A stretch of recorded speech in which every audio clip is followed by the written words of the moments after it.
Ալեն փորը ցավում է։ Լեզուդ ցույց տուր մի հատ։ Լավ։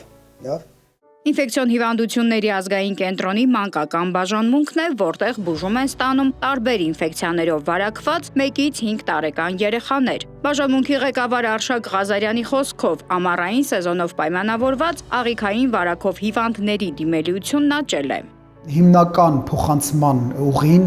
դա սննդային ճանապարհն է, այսինքն վատ լվացված մրգեր, բանջարեղեն,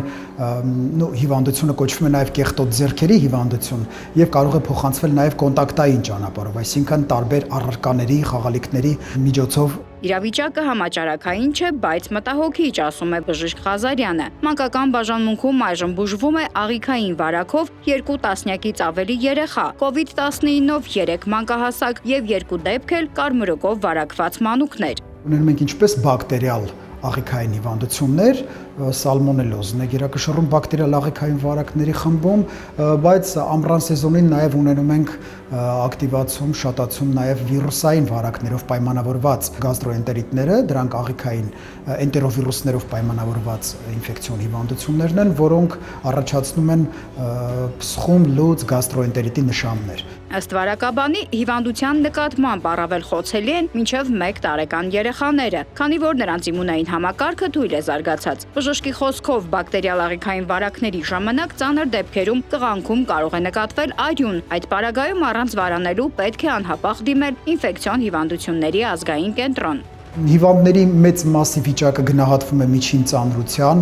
այս պահին բոլորը ստանում են համապատասխան դեզինտոքսիկացիոն, ռեհիդրատացիոն թերապիա եւ փառք Աստծո մենք մահացու ելքեր այդ հիվանդություններից չենք ունենում։ Մանկական բաժանմունքում բուժում են ստանում նաեւ օդակաթիլային վարակով հիվանդներ։ Բալիկը մեզ մոտ ընդունվել է կորոնավիրուսային վարակ ախտորոշմամբ,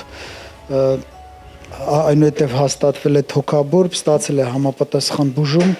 ներկայումս վիճակը կայուն է, մենք պատրաստում ենք երեխային արդեն դուրսգրման։ Ինֆեկցիոն հիվանդությունների բուժման ընթացքը տևում է առավելագույնը 5 օր։ Երրորդ օրն արդեն իսկ կլինիկական ախտանշանները նահանջում են, ինչից հետո կազմակերպվում է ամբուլատոր հսկողությամբ հետագա բուժման ընթացքը։ Վերջի շրջանում ունենում ենք նաև եսակի բերովի դեպքեր Ռուսաստանի Դաշնությունից կարմրուկի դեպքեր,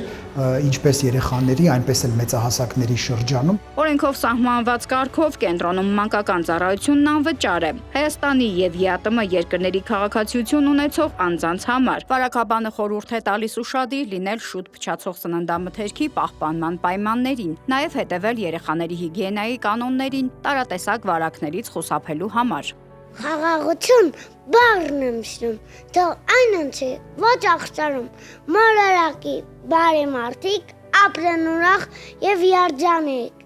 Նարնե Ղուկասյան, Ստեփան Տիգրանյան, Reopen Media։